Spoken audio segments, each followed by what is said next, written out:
দর্শক, আবারও পশুর হাটের খবর জানতে চাই। কোরবানির পশুর হাটের খবর জানাতে মুন্সিগঞ্জ থেকে যুক্ত হচ্ছেন আমাদের সহকর্মী শিহাব আহমেদ।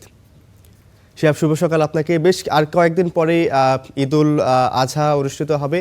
আকার ও জাতভেদে পশুর দাম কেমন দেখছেন বাজারগুলোতে, সেই সাথে জানতে চাই দাম নিয়ে ক্রেতা বিক্রেতাদের মধ্যে কি প্রতিক্রিয়া দেখছেন, তারা কি বলছে? রৌফ, আপনাকেও শুভ সকাল জানাচ্ছি। এই মুহূর্তে রয়েছে মুন্সিগঞ্জের ধলেশ্বরী নদী তীরের যে মুক্তারপুর পশুর হাট রয়েছে সেখানে। সকাল থেকে আমরা দেখছিলাম গরুকে খাবার দেওয়া, খাবার খাওয়ানো এবং পরিচর্যার কাজ নিয়ে ব্যস্ত সময় পার করছেন খামারিরা। এবং তাদের সাথে কথা বলে যতটুকু জানতে পেরেছি, এই হাটটিতে 8 থেকে 8.5 হাজার পশু উঠেছে, কিন্তু এখন পর্যন্ত কাঙ্ক্ষিত যে বিক্রি সেটি শুরু হয়নি। গতকাল ছুটির দিন ছিল, আজকেও ছুটির দিন। এবং খামারিরা প্রত্যাশা করছেন যে যেহেতু আর আজকে থেকে শুরু করে আর 5 দিন মাত্র রয়েছে ঈদের, সে কারণে আজ সন্ধ্যার দিক থেকে আসলে বিক্রি পুরোদমে তাদের শুরু হবে।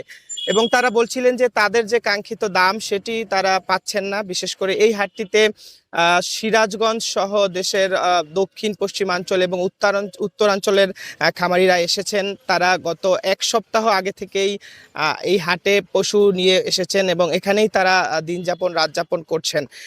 দরদামের বিষয়ে তারা যে অভিযোগটি করছেন যে ক্রেতারা এখন যে দরদাম আসলে হাঁকাচ্ছেন সেটি তাদের একেবারেই পোষাচ্ছে না, যে কারণে এখনো তারা পশুগুলো ছেড়ে দিবেন কিনা নাকি আরো কিছু পরে বিক্রি করবেন সেরকম সিদ্ধান্তে আসতে পারেননি, যে কারণে বিক্রি সেই রকম ভাবে শুরু হয়নি। এখন পর্যন্ত এই হাটে 50 থেকে 60টি গরু বিক্রি হয়েছে বলে এই বিক্রেতারা জানাচ্ছেন।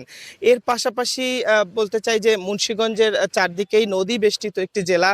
এই চারপাশে নদী থাকার কারণে নদী পথে পশু আনা নেওয়ার একটি বাড়তি সুবিধা রয়েছে। এবং পাশে যেহেতু নারায়ণগঞ্জ জেলা রয়েছে, সেখান থেকে অনেক বিক্রেতা এই মুন্সিগঞ্জের হাটগুলোতে ক্রেতারা আসছেন।